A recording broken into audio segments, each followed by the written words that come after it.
Lydia's arrival was announced by a clear voice as the door swung open. Hearing her name uttered by Quinn, I froze, wondering who could be there. But the confirmation came swiftly. It was indeed my sister, Lydia. Quinn continued calling Lydia's name repeatedly, and as I shivered, I snapped back to reality. Realizing the gravity of the situation, I knew I had to capture it on video. Quietly, I recorded the evidence on my smartphone and discreetly retreated. After a while, they emerged from the bedroom only to turn pale at the sight of me. "That's right," I confirmed. "I've sent the video of you two to Gabriel. Anyway, let's discuss what to do next among the four of us." At those words, Lydia's face paled even further. "What do you mean?" she asked, her voice trembling. "Just what it sounds like," I replied, holding up my smartphone. "I have the evidence." "What have you done?" My sister's frantic reaction was immediate, and then she lunged at me.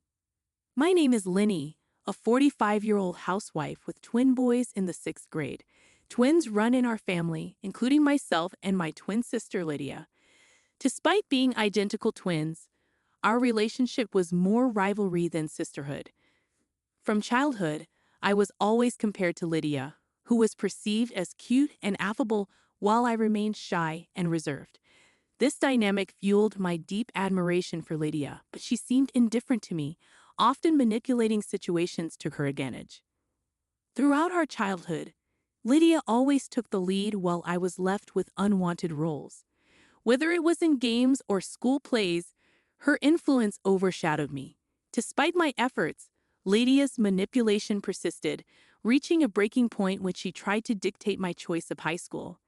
Standing up to her for the first time, I chose my own path, leading to a physical altercation that revealed Lydia's true feelings towards me. Despite the turmoil, I persevered in my studies, eventually achieving my goals independently. As an adult, I found solace in my career and met my husband, Quinby. Our shared background brought us together, and when he asked me out, it felt like a dream come true. "I actually like you, Lenny. I'd be happy if you'd go out with me." Hearing those words filled me with incredible happiness. I had feelings for Quimby as well, but I had never found the courage to openly admit such feelings. Unlike my sister Lydia, who exuded charm effortlessly, I lacked experience in matters of love from my school days. To believe that Quimby reciprocated my feelings was almost surreal. "I'd be happy to, thank you," I replied, feeling overjoyed at the prospect of being in a relationship for the first time. Since we started dating, I devoted myself to making Quimby happy, preparing meals and lunch boxes for him. Quimby began visiting my apartment more frequently, and it felt like we were almost living together. "Linny, I'll cook dinner tonight," he'd say, but it wasn't just me catering to his needs. Quimby was equally cooperative with household chores, and doing tasks together felt enjoyable. It made me believe that we could make a great married couple. 3 years into our relationship, we decided to get married, a decision that filled me with immense joy. However, there was one concern nagging at me. "You're a twin, right?" "I'd like to meet your sister," Quimby brought it up casually. Over the 3 years we'd been together, I hadn't introduced him to Lydia. Since our fallout in middle school, a deep rift had existed between us. But if we were to get married, introducing them was inevitable. When I finally mustered the courage to call Lydia after a long time, she seemed taken aback by the news of my impending marriage. She was busy, as usual, but reluctantly agreed to meet Quimby. Lydia hadn't changed since our childhood, still as condescending as ever. It fell upon me to be the mature one and humble myself. We arranged to meet at a restaurant, but Lydia, true to form, arrived late, dressed ostentatiously for the occasion. Despite our parents' efforts to smooth things over, Lydia continued with her abrasive behavior, bombarding Quimby with rude remarks.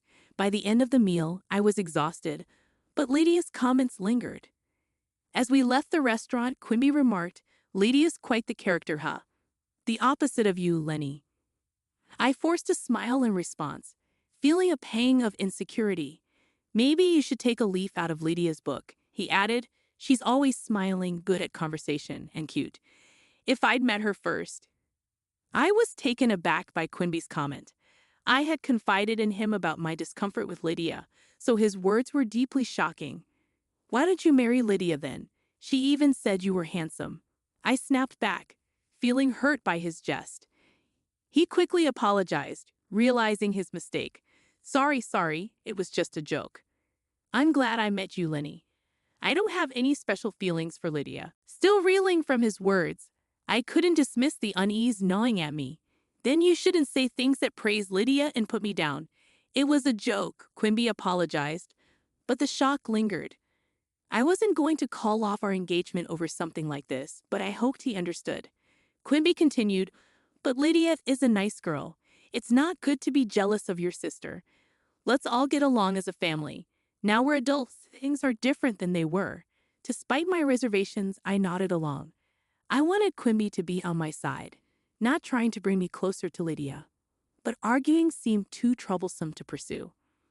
A few days later, a message from Lydia sent shivers down my spine. "Isn't Quimby too good for you? Should I take him off your hands?" Her words were chilling. I immediately replied, "What are you talking about?" She called, laughing. "Just what I said. It's unbelievable someone as dull as you will get married before me." I couldn't bear the thought of Quimby being treated like an object to be passed around between us twins. I confronted Lydia, yelling back at her.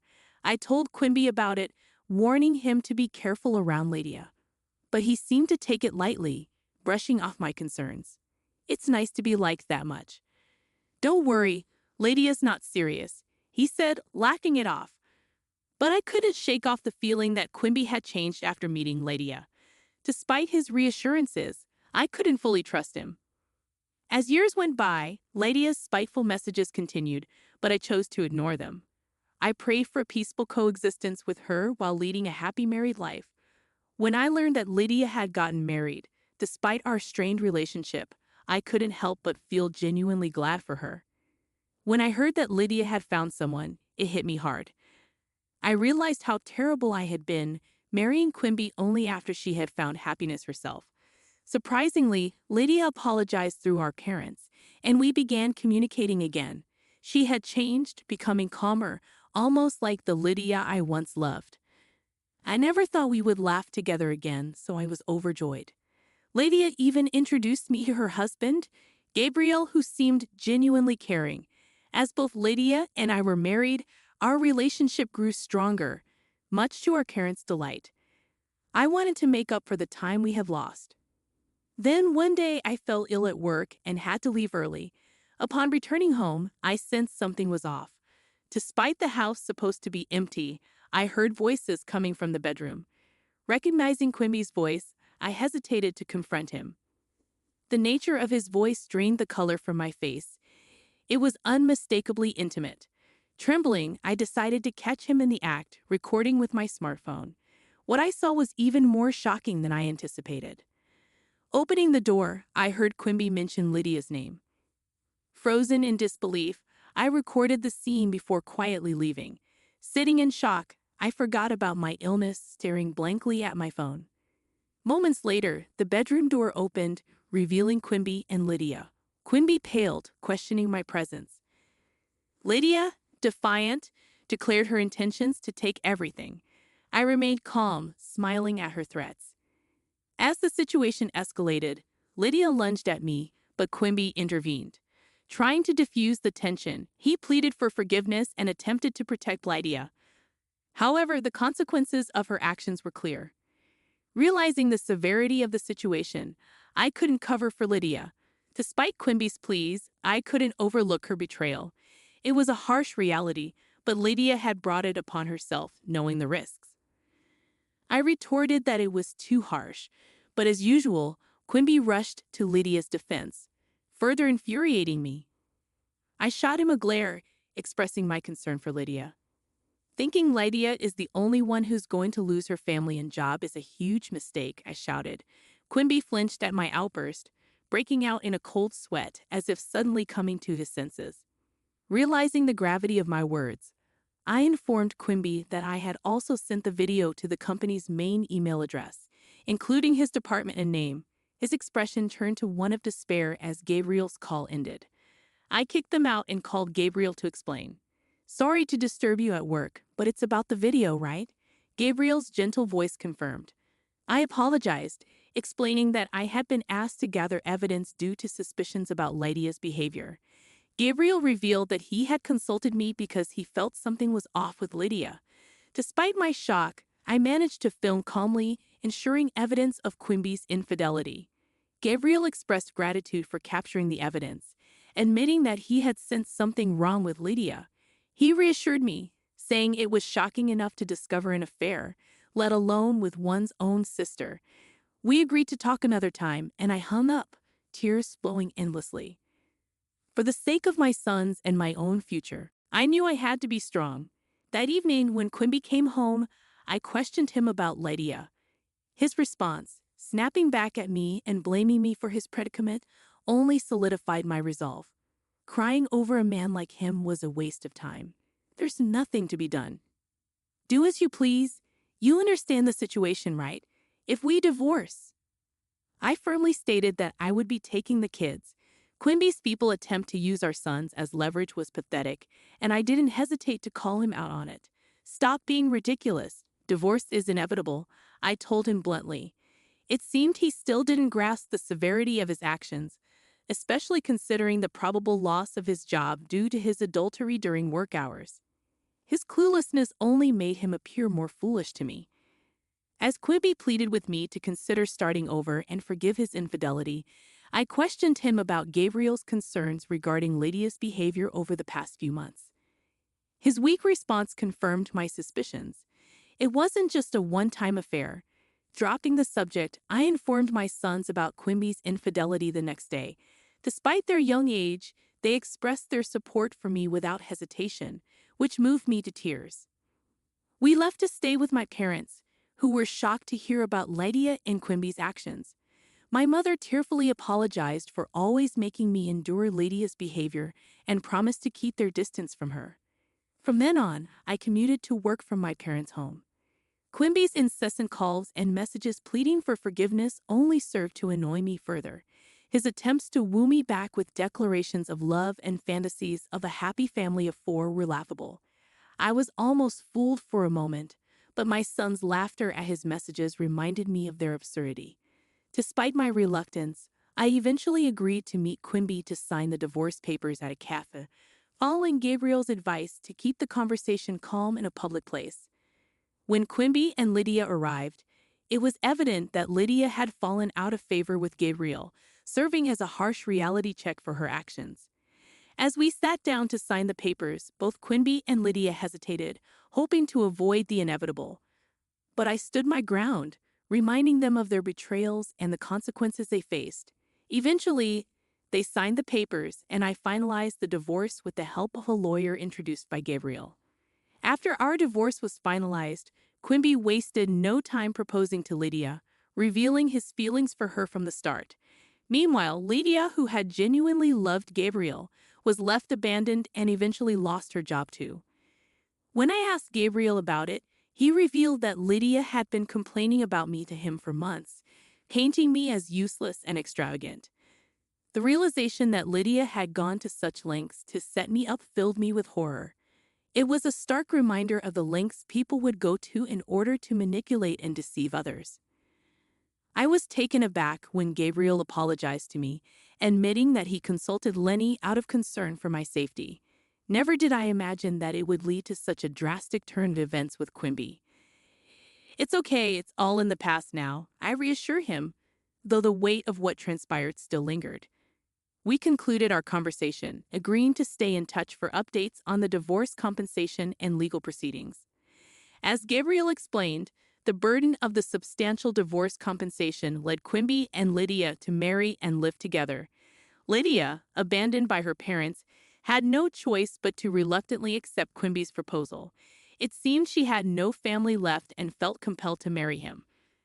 However, according to the lawyer, Lydia couldn't accept her situation and eventually divorced Gabriel to marry Quimby. Despite my sympathy for the lawyer, who endured Lydia's abusive language during their interactions, I remained grateful for his unwavering support, especially with Gabriel by his side. Over the years, we continued to demand the divorce compensation and child support, and I relied on their assistance. 5 years passed, and while the wounds healed, the scars remained. Then, out of the blue, the lawyer contacted me, informing me that Lydia wanted to talk. Despite my reluctance, I reluctantly agreed to meet, accompanied by Gabriel for support.